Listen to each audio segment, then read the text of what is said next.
पण इथे जेव्हा आपण सॉल्व्ह करून घेऊ तेव्हा तुम्हाला सगळंच समजेल. ठीक आहे, का एक्झाम मध्ये काय आहे आपल्याला का सॉल्व्ह करायचं. म्हणजे जर एखादी सेंटेन्स देतो त्या सेंटेन्सचा तुम्हाला अर्थ जरी समजत नाहीये मराठीमध्ये याचा अर्थ काय होते आपल्याला अर्थाशी घेणं नाही. आपल्याला पाहिजे मार्क्स, आपला क्वेश्चनचा आन्सर आपल्याला आला पाहिजे. म्हणून आपण त्या वेळेला जाणार आहोत की आपला फक्त आन्सर कसं निघेल. भले आपल्याला इंग्लिश शून्य असेल, स्पेलिंग जर येत नसेल एखाद्या नावाचं काही घेत देत नाही तर स्पेलिंग थोडी विचारते. आपल्याला काढायचं आहे फक्त आन्सर करेक्ट आपलं कसं येईल. ठीक आहे, तर काही गोष्टी ज्या आहेत त्या आपल्याला पाठ कराव्या लागतील. डायरेक्ट इनडायरेक्ट स्पीच साठी फक्त 8 ट्रिक्स आहेत. 8 त्या 8 ट्रिक्स आपण आज पाठ करून घेऊ. त्या 8 ट्रिक्स जर तुमच्या एक वेळच्या पाठ झाल्या तर तुमचं मला नाही वाटत डायरेक्ट इनडायरेक्ट स्पीच राहील म्हणून. ठीक आहे, पहिली ट्रिक्स आहे, ट्रिक्स म्हणा किंवा नियम म्हणा. ठीक आहे, ट्रिक्स म्हणा किंवा नियम म्हणा.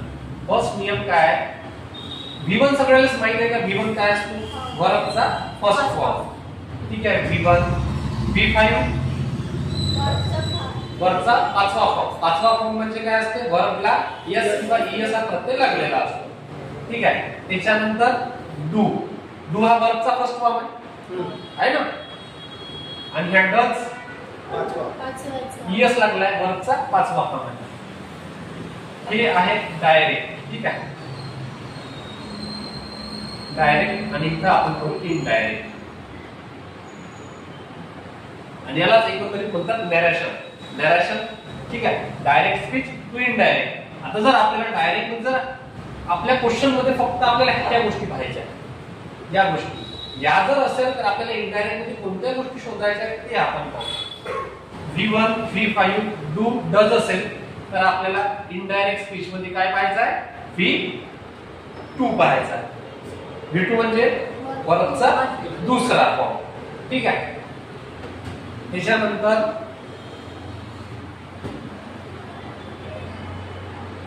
हॅव हॅज जर असेल तर आपल्याला इकडे काय पाहिजे इनडायरेक्ट मध्ये हॅड. Have has had. ठीक आहे, इनडायरेक्ट मध्ये आपल्याला हॅड पाहिजे. त्याच्यानंतर इकडे जर मस्ट आला असेल, मस्ट, तर इकडे आपल्याला मस्ट किंवा हॅड टू, मस्ट किंवा हॅड टू पाहिजे. त्याच्यानंतर इकडे जर डीड किंवा V2 आला असेल, ठीक आहे, तर इकडे पाहिजे आपल्याला हॅड किंवा V3 पाहिजे. त्याच्यानंतर इकडे जर कॅन आला असेल, कॅन, इकडे आपल्याला कुल्ड पाहिजे, कुल्ड. इकडे जर मे आला असेल, मे, इकडे पाहिजे आपल्याला माइट.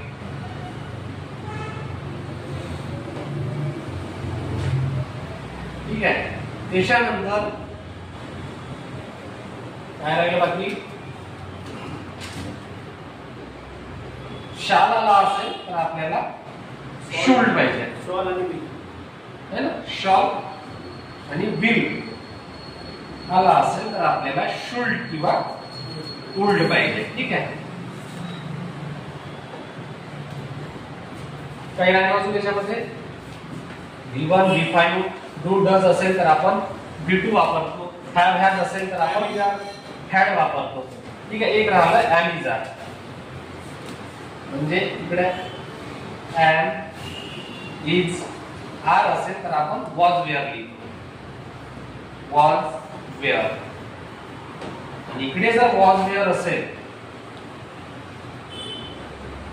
इकडे जर वॉज किंवा वेअर असेल तर इकडे पाहिजे आपल्याला हॅड. बरोबर आहे का. इकडे पाहिजे आपल्याला had plus been, had plus been, आणि इथे सोबत हा V4 असतो. V4 माहिती आहे का, V4 काय असते, इकडे पण तिकडे पण चौथे रूप असते ज्याला ING फॉर्म लागला असतो. ठीक आहे, आणि इथे बिन प्लस V4. एवढ्या गोष्टी आपल्याला पाठ करायच्या आहेत आणि या पाठच करायला लागतात. ठीक आहे, हा V1 V5 डू डज हे V1 V5 आहे. ठीक आहे, V1 V5 असेल तर आपण V2 वापरतो. म्हणजे इकडे जर V1 V5 असेल तर V2 हा पास्ट असतो. बरोबर आहे. V2 हा पास्ट असतो. इकडे हॅव हॅज हॅड हा पास्ट असतो. यानंतर मस्ट हॅड टू हे पास्ट मध्ये असते. आता हॅड टू कधी वापरतो आपण? जेव्हा आपल्यावर एखादी बंधन असेल. फॉर एक्झाम्पल बंधन म्हणजे काय? जर मी म्हणतो मला घरी जाच लागते, 5 वाजले मला घरी जाच लागते, हे काय माझ्यावर बंधन आहे. पोरींवर जसं बंधन असते बाई तू 7च्या पहिले घरी आलीच पाहिजे, हे पोरींवर काय बंधन आहे. तेव्हा आपण हॅड टू वापरतो. पण तेव्हा आपल्याला त्या वाक्याचा अर्थ समजून घेतला पाहिजे आपण की वाक्यात बंधन आहे की अंदाज आहे. जसं 5 वाजता पाणी येऊ शकतो, आज आभाळ आहे पाणी येऊ शकते, हे काय अंदाज आहे. अंदाज जर असला तर मस्टच्या ठिकाणी आपण फक्त मस्टच वापरतो. अंदाज एखाद्या गोष्टीचा जर अंदाज असेल तर आपण मस्ट वापरतो. आणि जर बंधन असेल ती गोष्ट करावीच लागते तर आपण मस्टच्या ठिकाणी आपण हॅड टू वापरतो. त्याच्यानंतर डीड V2. इकडे जर V2 जर असेल, डीड हा V2च आहे, हा V2 असेल तर इकडे हॅड प्लस V3 वापरतो. त्यानंतर कॅन असेल तर कॅनचा पास्ट वुड, मेचा पास्ट माइट, शाल विलचा should would, am is are जर असेल तर वॉज वेअर शोधायचं वाक्यामध्ये. त्यानंतर वॉज वेअर जर इकडे असेल डायरेक्ट मध्ये, इनडायरेक्ट मध्ये हॅड बीन प्लस V4. हे बघा V4 जशा तसंच आहे, काही चेंज नाही याच्यामध्ये. आणि वॉज हे पास्ट आहे, हॅड पण हा पास्ट असतो. ठीक आहे. वॉज असेल वेअर असेल तर आपल्याला हॅड शोधायचं आहे. म्हणजे इकडे जे आहे त्याच्यापेक्षा वरची लेवल आपल्याला समोरच्या शोधायची आहे. प्रत्येक ठिकाणी जर तुम्ही इथून पास केले V1 V5 जर असेल हा प्रेझेंटचा काय पास्ट शोधतो आपण. इकडे हॅव आहे, हॅज आहे, हे प्रेझेंट आहे, हॅड हे पास्ट आहे, म्हणजे समोर जातो आपण. ठीक आहे. हे मस्ट आहे, मस्टच्या ठिकाणी मस्टच किंवा हॅड टू. V2 आहे बघा, इथे V2 आहे, V3 आहे, समोर जातो आपण वरती. कॅन आहे, त्यानंतर कुड, मेच्या नंतर might, shall will should would, am is are, was were जर असला तर हॅड बीन प्लस V4. आता लक्षात राहील का हे तुमच्या? हे पाठ करावं लागेल. ठीक आहे. तुम्ही रिपीट करा, 1-2 वेळा आपण रिपीट करू. ठीक आहे. याच्यावर आपले सगळे क्वेश्चन सॉल्व्ह होणार आहे. सांगा. V1 V5 डू डज असेल तर V2, हॅव हॅड असेल तर हॅड, मस्ट असेल तर डीड किंवा V2 असेल तर कॅन असेल तर मे असेल तर शाल विल असेल तर एम इज आर असेल तर वॉज वेअर जर असेल तर हॅड बीन प्लस V4. ठीक आहे. आता आपण याच्यावर काही क्वेश्चन घेऊ. हे एवढं जर केलं ना तर आपलं काहीच चुकणार नाही, काहीच नाही. ठीक आहे. आपण क्वेश्चन सॉल्व्ह करून कोणते एक्झाम मध्ये आले जे राज्यसेवा सारखे एक्झाम मध्ये आले, तलाठीमध्ये आले असे आपण क्वेश्चन घेऊ. आपल्या ट्रिक्स नुसार सुटते का? क्वेश्चन आहे माय मदर सेड टू मानती व्हाय आर यू नर्वस टुडे. आपल्याला काही घेणं नाही, काही असो त्याच्यात दिलेलं. ठीक आहे. आपल्याला नाही हे पाहायचं आहे, नाही हे पाहायचं आहे. पाहायचं काय महत्वाचं काय? आपण आपल्या फॉर्म्युल्यात काय होता? आर आर आर दिसत आहे का? आर. मग जर एम इज आर जर आला असेल तर आपण काय वापरतो? एम इज आर जर आला असेल, क्वेश्चन मध्ये एम इज आर आलाय, एम इज आर आलाय तर आपण काय वापरतो? वॉज किंवा वेअर वापरतो. आता पहा, इथं वॉज आहे, इथे वाज आहे, इथे वाज आहे, इथे वाज आहे, म्हणजे त्याच्यानुसार आपलं लॉजिक लागत नाही. ठीक आहे. दुसरं माय मदर आज मानती, सगळ्या ठिकाणी सेम आहे बरोबर. इथून इथपर्यंत इथे सेम आहे, इथे सेम आहे. फरक कुठे आहे? फक्त प्रत्येक ठिकाणी इथं फरक दिसत आहे आपल्याला. इथं वेदर आहे, इथं वाय आहे, इथं वाय आहे आणि इथं इफ आहे. बाकी सगळं जशानं तसं आहे बरोबर आहे. आता जर आपण सेकंड जर पाहिलं, सेकंड वाला माय मदर आज मानती व्हाय वॉज, म्हणजे इथं क्वेश्चन विचारलाय why was she nervous today. Why was question जर विचारलं तर क्वेश्चन मार्क पाहिजे ना शेवटी. इथं क्वेश्चन मार्क आहे का? नाहीये. म्हणजे आपलं हे आन्सर येणार नाही, हे गलत होईल. म्हणजे आपण गलत कोणतं होईल त्या वेळेला जातो, करेक्ट पर्यंत आपण पोहोचू. जेव्हा आपण गलत करत जाऊ का हे आपलं काम असणार आहे हे माहित पाहिजे. आता पहा, इथं जर व्हाय आहे, WH आहे आणि जर क्वेश्चन मार्क असेल तर आपल्याला क्वेश्चन मध्ये सुद्धा WH पाहिजे, व्हायच पाहिजे. हा नियम आहे. तुम्ही तुमच्या वेळी तुमच्या बुकात लिहा. जर क्वेश्चन मध्ये व्हाय जर असेल, WH असेल आणि शेवटी जर क्वेश्चन मार्क असेल तर आपल्याला आन्सर मध्ये सुद्धा आपल्याला व्हायच पाहिजे, डब्ल्यूएचच पाहिजे. आणि डब्ल्यूएच कुठे आहे? इथे आहे आणि इथे आहे. म्हणजे आपलं हे आन्सर नसणार आहे आणि आपले हे सुद्धा आन्सर नसणार आहे. समजलं? कोणतं बरोबर आहे कोणतं नसणार आहे हे महत्वाचं आहे. जर क्वेश्चन मध्ये व्हाय असेल तर आपल्याला व्हायच पाहिजे. व्हाय फक्त इथे आहे आणि इथे आहे. आणि आपले दोन हे पहिलं हे इक्वेशन झालं. ठीक आहे, हे वालं, कारण शेवटी क्वेश्चन मार्क्स पाहिजे होता. आता इथं व्हाय नाहीये, इथं व्हाय नाहीये, म्हणजे आपलं हे कॅन्सल आहे. कोणतं करेक्ट आलं? आलं. काही डोकं लावलं का आपण खूप मोठं असं काहीच डोकं नाही लावलं तरी आपला आन्सर आलाय. ठीक आहे, तर आपण याच वेळी जाणार आहोत प्रत्येक क्वेश्चन साठी. Direct, indirect. काही 4 ते 5 नियम आहेत. सगळे नियम पाठ झाले का आहे लक्षात? आपण पुन्हा त्या नियमांची रिव्हिजन करू. पहिला नियम काय आहे? V1 V5 2 जर असेल तर आपण V2 वापरतो. दुसरा नियम काय आहे? ऍड प्लस V3 जर असेल तर आपण काय घेतो? काय घेतो आपण?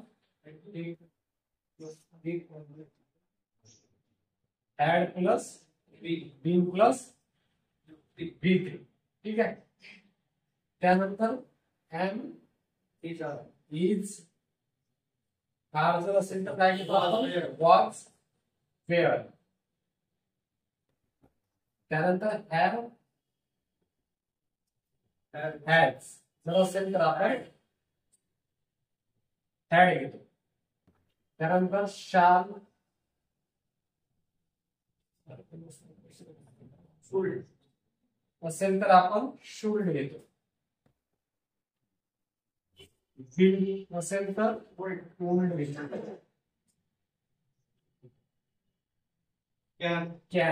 कॅन असेल तर would.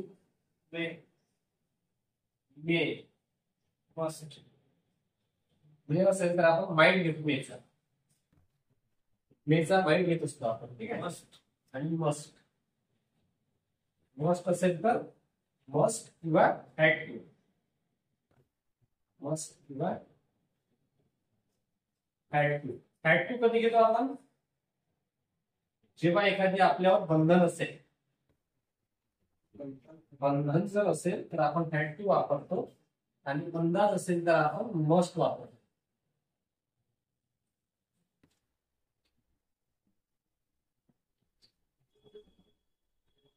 Class due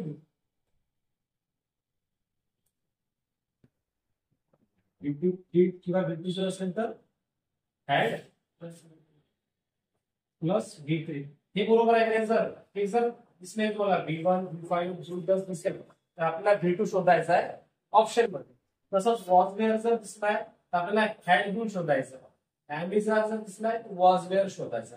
have has दिसला तर हॅड शोधायचा आहे. शाल विल कॅन मे जर असेल तर आपल्याला शाल वुड माइट. मस्ट असेल तर मस्ट शोधायचा आहे किंवा हॅड टू शोधायचा आहे. डीड किंवा V2 जर असेल तर आपल्याला हॅड शोधायचा. ठीक आहे, हे आपले नियम आहे. हे जे नियम आहे हे 4 जे आहे हे एकच आहे. हे 4 वेगवेगळे नाही. Shall will can may should would हे एकच आहे. हे लक्षात ठेवायची आवश्यकता नाही आहे. हे आपण लक्षात ठेवलंय असं मी ग्राह्य धरतो. ठीक आहे, आणि आपण क्वेश्चन सॉल्व्हिंगला सुरुवात करूया. पहिला क्वेश्चन काय? Kamala said to Akshay, are you not ashamed of yourself. काय लिहिलंय सेंटेन्स मध्ये? मराठीमध्ये अर्थ कळतोय का? समजत आहे मराठीमध्ये अर्थ? सांग काय म्हणताय मराठीमध्ये?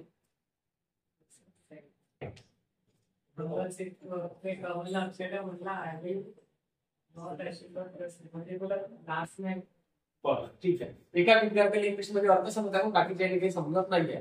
ठीक आहे, आपण असं समजूया कोणाला अर्थ समजत नाही, अर्थाशी आपल्याला घेणं देणं नाही. आपल्याला फक्त उत्तर पाहिजे. उत्तर पाहण्यासाठी आपण काय पाहतो याच्यामध्ये क्वेश्चन मध्ये?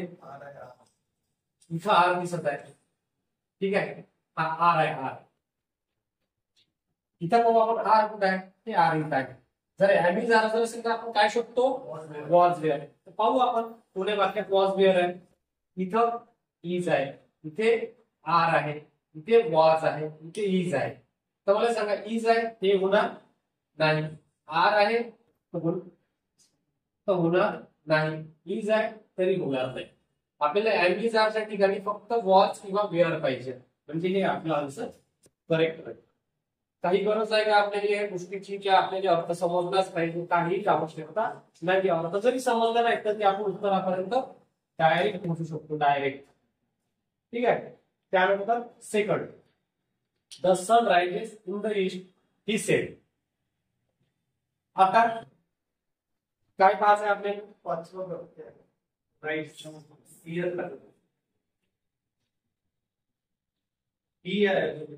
The sun rises in the east. हा क्वेश्चन नाही का हॅशटॅग करा, कारण हा अपवाद आहे. काही क्वेश्चन इंग्लिश मध्ये जे अपवाद असतात ते आपण लक्षात ठेवावं लागतं. हा आहे अपवाद.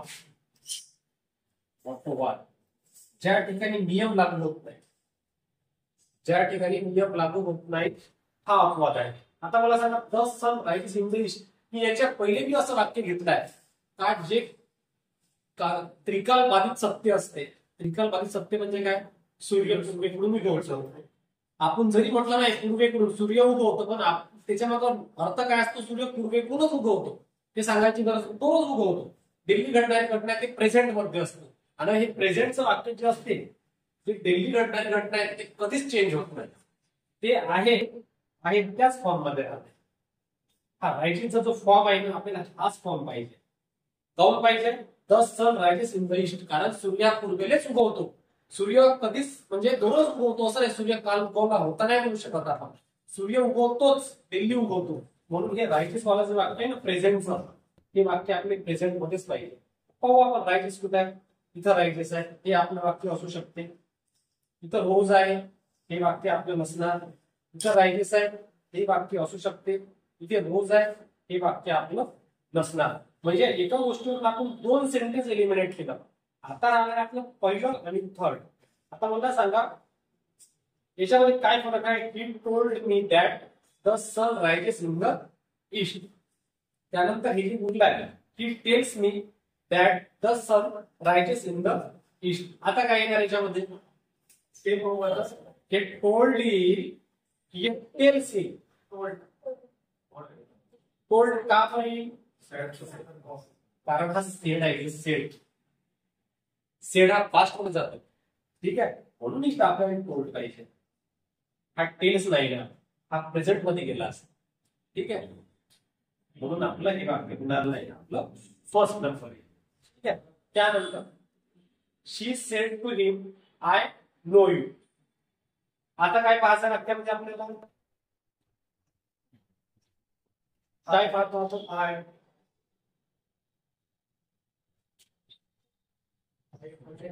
आपण बघा आपण हे शब्द पाहतो का पाहता, वर्ब. वर्बचा फर्स्ट फॉर्म, वर्बचा पाचवा फॉर्म, हा बी वर्बच आहे, हाय वर्बच आहे. म्हणजे आपण का पाहत असतो, वर्ब पाहतो कधी बी क्वेश्चन मध्ये. वर्ब याच्यामध्ये वर्ब कोणता आहे, वर्ब म्हणजे क्रियापद. हे क्रियापद आहे याच्यामध्ये. आता हे वर्बचा फर्स्ट फॉर्म आहे, हे V1 आहे. V1 जर V1 जर असेल तर आपल्याला काय पाहिजे वाक्यात, V2 पाहिजे. आता मला सांग V2 कोणता आहे याच्यामध्ये, इथं न्यू आहे, इथं न्यू आहे, इथं न्यू आहे, इथं न्यू आहे. म्हणजे हे तर नसणार आहे आपलं, हे 100% माहिती झालं, हे नसणार आहे. आता मला सांगा हे तीन वाक्य आपले क्वेश्चन बरोबर राहू शकते, पण योग्य वाक्यापर्यंत पोहोचायचं कसं. आता का पाहणार, आता इथे आय आहे, आय सब्जेक्ट. वर्ब तर पाहून झाला, आता हा सब्जेक्ट आहे. ठीक आहे, सब्जेक्ट. आयचं काय आहे, मी. आयचं काय आहे, मी. मी फक्त आपल्याला एका ठिकाणी दिसत आहे. ठीक आहे, मी आपल्याला एका ठिकाणी दिसत आहे. She said to him that she knew मी.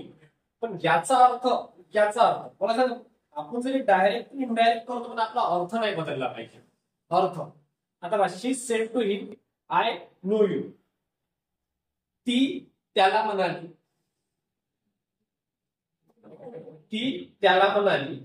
मला तू माहित आहे. ती त्याला म्हणाली मला तू माहित आहे किंवा मला तुझ्याबद्दल माहित आहे. ह्या वाक्याचा अर्थ काढा जे आपण आता हे घेऊन राहिलो. समजा या वाक्याचा अर्थ पाहिला आपण. शी सेड टू हिम, ती त्याला म्हणाली ती माझ्याबद्दल माहिती. तिला माझ्याबद्दल माहित आहे की किंवा ती मला माहित आहे. वरच्याने जर अर्थ काढला शी सेड टू हिम, ती त्याला म्हणाली दॅट आय नो हिम, मला तो माहित आहे. मला तो माहित आहे. She said to him I know you, ती म्हणाली ती त्याला म्हणाली तू मला माहित आहे. आपल्याला हा जो अर्थ आहे हा बदललाच नाही पाहिजे. हा जो अर्थ आहे आय नो यू हा अर्थ नाही बदलला पाहिजे. हा आय जो आहे ना आय हा कोणाबद्दल बोलताय? हा हिम बद्दल बोलताय. हिम या क्वेश्चन मध्ये हा आय जो आहे ना हिम साठी आला. हिम साठी म्हणून आपल्या वाक्यामध्ये हिम पाहिजे मी नाही पाहिजे. डायरेक्ट आपण मी मला आन्सर करून टाकलं तर आयचा मी होते म्हणून. पण या वाक्याचा अर्थ पाहिला आपण. She said to him that I knew him. She said to him I know you. ती त्याला म्हणाली मला तू माहित आहे. आपला अर्थ चेंज नाही झाला पाहिजे. इथं अर्थ चेंज होत आहे या वाक्यामध्ये. फर्स्ट वाक्यामध्ये आपला अर्थ चेंज नाही होत आहे. ठीक आहे. She said to him that, इथं जे आहे ना हे आय ना, इथं आय सुद्धा नाही पाहिजे आपल्याला. कारण इथं आय आहे इथं आय नाही पाहिजे. क्वेश्चन मध्ये जर आय आहे तिथं आय नाही पाहिजे म्हणून आपलं फर्स्ट वाला पण कॅन्सल होईल. ठीक आहे. इथे शी आहे आपल्याला वाक्यात शीच पाहिजे. She knew him. ती कोणाबद्दल बोलताय? हिम बद्दल बोलत आहे म्हणून काय शी न्यू हिम. ठीक आहे. म्हणजे हे थर्ड वाला आपलं करेक्ट राहील. थर्ड वाला करेक्ट राहील. कन्फ्युजन होत आहे काही? इथं आय आहे. आय आहे म्हणून आय कधीच नाही येणार आहे. इथं आय आहे जो इथं असते तो इथं कधीच नसते. सुरुवातीच्या वाक्यात पहिला आर आहे तर आपण आर घेतलाच नाही, कॅन्सल केला आर वाला. इथं आय आहे म्हणून आय आपल्याला पाहिजेच नाहीये म्हणून हे डायरेक्ट आपण एलिमिनेट केलं आहे. आपल्याला या हा फर्स्ट फॉर्म आहे, आपल्याला सेकंड फॉर्म पाहिजे आहे. सेकंड फॉर्म मग कुठं राहते? इथं आहे इथं आहे. हे तिथं सेकंड फॉर्म नाही आहे, हा पाचवा फॉर्म आहे म्हणून हे डायरेक्ट आपलं एलिमिनेट झालं. चूक आहे डायरेक्ट. इथं आय वापरलाय, सेकंड फॉर्म तर वापरलाय मी पण आय वापरलाय. सेम नाही येऊ शकत म्हणून हे पण केलंय आपण. मग राहिलं हे आणि हे. ठीक आहे. तर हे जे शी आहे शी तर आपल्या वाक्यात पाहिजे. दोन्ही ठिकाणी शी फक्त राहिला प्रश्न मीचा आणि हिमचा. हे शी जे आहे ना हे शी आहे हिम बद्दल बोलत आहे. हिम म्हणून आपल्याला हिमच पाहिजे. ठीक आहे. म्हणून आपलं थर्ड करेक्ट राहील. एखाद्या ठिकाणी कन्फ्युजन होऊ शकते. ठीक आहे. असा जर प्रश्न आला होता पण बाकीचे क्वेश्चन एकदम इझी सुटतील. ठीक आहे. आपण फोर्थ नंबर पाहू. He said I have been helping the poor. काय पाहतो आपण? Have been. आपल्याला माहिती आहे हॅव जर आला आपण काय शोधतो? हॅड शोधतो आपण. हॅड कुठं? इथं हॅज आहे हे नसणार आहे. इथं हॅड आहे हे असू शकते. इथं हॅज आहे हे नसणार आहे. इथं इज आहे हे नसणार. डायरेक्ट आन्सर निघलं इथं. म्हणजे आपण एवढे क्वेश्चन सॉल्व्ह करत आहोत फक्त प्रॉब्लेम कुठे आला आपल्याला इथं समजण्यात फक्त एका ठिकाणी. तर असे हे काही अपवाद असतात जे समजण्यासाठी कठीण जाऊ शकतात. ठीक आहे. म्हणजे 100 मार्क जरी पेपर असला किती हुशार राहू दे 99 घेऊ शकते. 100 पैकी 100 घेणं खूपच मुश्किल आहे. हा फर्स्ट सुंदर हा एकमेव क्वेश्चन आहे. असा क्वेश्चन येऊ शकतो एखादा जो समजायला कठीण जाईल. ठीक आहे. पण आपले नियम विसरायचे नाही. नियम कुठे चेंज होते? फक्त हे अपवाद. एखादी गोष्ट जर त्रिकाल बाधित सत्य असेल, त्रिकाल बाधित सत्य म्हणजे काय? जे घडत आहे. जसं म्हटलं आपण वारा वाहतो, वारा रोजच वाहतो. ठीक आहे. चंद्र रात्रीला निघतो, चंद्र रात्रीलाच निघतो. जर शब्द असेल तर ते प्रेझेंट मध्येच पाहिजे. आपण हे पास्ट मध्ये कधी होणार नाही. हे प्रेझेंट मध्येच वाक्य राहील कारण त्या गोष्टी कंटिन्यू प्रेझेंट मध्येच घडत असतात म्हणून ते प्रेझेंट मध्येच पाहिजे. ठीक आहे. त्यानंतर he says I am working hard. इथं काय पाहायचं आहे आपल्याला? आय एम बरोबर आहे. एम आपल्या याच्यामध्ये काय? Am is are. Rhyme is are असेल तर आपण काय शोधतो? वॉज. आता हो कुठे वॉज? इथं वॉज आहे हे असू शकते. इथे इज आहे हे नसणार. इथं इज आहे हे नसणार. इथं इज आहे हे नसणार. Direct answer निघलो. मॅक्सिमम असंच होईल की डायरेक्ट आन्सर निघतील. एखादीच भेटत त्या क्वेश्चन सारखा. ठीक आहे. त्यानंतर Zoya said to the girl why are you crying. इथं काय शोधायचं आहे आपल्याला आता. काल क्वेश्चन झाला होता आपला एक असा, Zoya said to the girl why. Why आला मी कालच सांगितलं, व्हाय जर आला असेल तर आपल्याला व्हायच पाहिजे क्वेश्चन ऑप्शन मध्ये. पाहू आता व्हाय कुठे आहे. इथं व्हाय आहे, हे असू शकते. इथं व्हाय आहे, हे असू शकते. इथं व्हाय आहे, हे असू शकते. पण इथं इफ आहे, हे आपलं नसणार. म्हणजे आपण इथपर्यंत डायरेक्ट व्हाय पाहून आपण इथपर्यंत येऊन पोहोचलाय. ठीक आहे, हे 3 आपले आन्सर असू शकते. ठीक आहे, आता काय राहिलं पाहायचं. हा are are are are are आहे ना. हा आर जर आपल्या सेंटेन्स मध्ये जर आर असेल, मीन्स आपण वॉजवेअर पाहतो. तर पहा वॉजवेअर पाहू आता. इथं इज आहे, हे आपलं नसणार. इथं वॉज आहे, हे असू शकते. ठीक आहे, इथे वॉज आहे, हे असू शकते. हे डायरेक्ट एलिमिनेट झालं होतं, म्हणजे पुन्हा एक आपलं ऑप्शन एलिमिनेट झालं. आता काय शोधायचं. हे 2 आहेत. जो आता काय तुम्ही सांगा, 2 याच्यामधून काय ठरवायचं, काय घ्यायला. क्वेश्चन मार्क आहे म्हणून आज केला विचार. ठीक आहे, सेंटेन्स जोया तिने काही इन्क्वायरी नाही केली आहे. ठीक आहे, तिने विचारला Zoya said to the girl why are you crying. जोयाने विचारलाय तू का रडत आहेस. ठीक आहे, म्हणजे काही काही गोष्टींची आपल्याला अर्थही समज नाही, पण आपण एकदम 0 to हिरो बोलून जाऊ. ठीक आहे, आता 0 to 50 अर्थ नाही समज. काही गोष्टीचे अर्थ. आता इन्क्वायरचा अर्थ समजायला पाहिजे आपल्याला. इन्क्वायर म्हणजे इन्क्वायरी केली आहे, विचारणा केली आहे. इन्क्वायर म्हणजे चौकशी. चौकशी डायरेक्ट चौकशी शब्द म्हणजे योग्य आहे. चौकशी. आस्क म्हणजे विचारलाय, म्हणजे हा आपला करेक्ट राहील. सेड आहे म्हणून आपण आस्क. काही अडचण आहे का याच्यामध्ये. आता हे नियम व्यवस्थित लिहून घ्या. गलत राहिला.